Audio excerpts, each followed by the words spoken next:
Iginit ng bagong PNP chief na nirerespeto ng pulisya ang karapatang pantao kaya wala raw dapat ikabahala sa utos na paramihan ng maaaresto.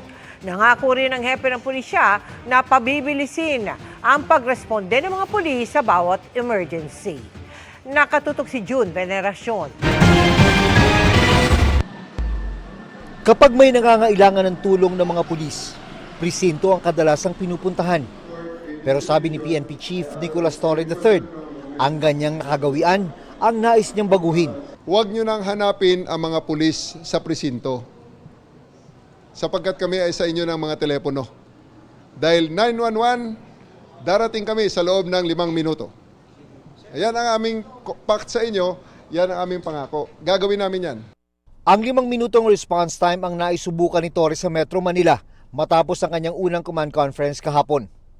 Ito aniya ang middle ground sa nauna niyang idineklarang 3 minutong response time ng maupo nung Lunes at sa standard na 7 minuto. Humingi kami ng pahintulot sa Quezon City Police District na subukan ang kanilang mga pulis. May pinatawag kami sa 911 para i-report na kunwari ay merong nagaganap na krimen. Emergency po rito, pero pong nagmamahawi dito sa may street to. SGC building, Order Maginoo. Lasing po yan, sir? Lasing po. Sa loob ng 4 na minuto, meron nang dumating ng mga pulis.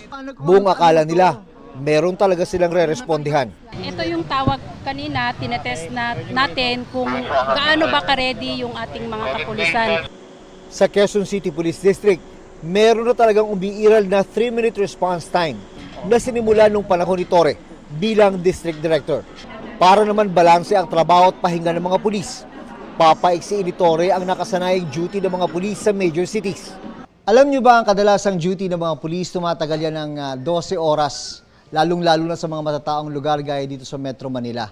Merong 6 a.m. hanggang 6 p.m. at 6 p.m. hanggang 6 a.m. kinabukasan.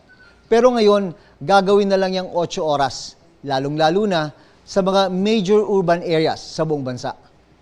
Sa Quezon City Police District, sisimulan na ang 3 shift ng mga pulis. Mas malakas po yung tao natin sa ground, mas makaka-responde po sila, mas mabilis silang kumilos, at ang isa po ay makakasama nila yung pamilya nila.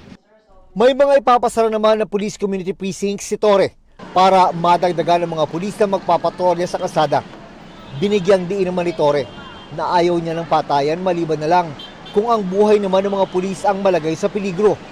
Ito raw ang kaibahan ng kanyang direktiba na paramihan ng maarestong sangkot sa lahat ng klase ng krimen na magiging basihan ng performance evaluation ng mga pulis.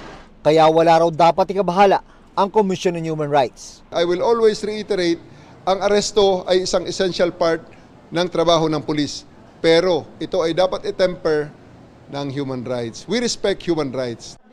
Para sa GMA Integrated News, June Veneracion, Nakatutok, 24 Oras.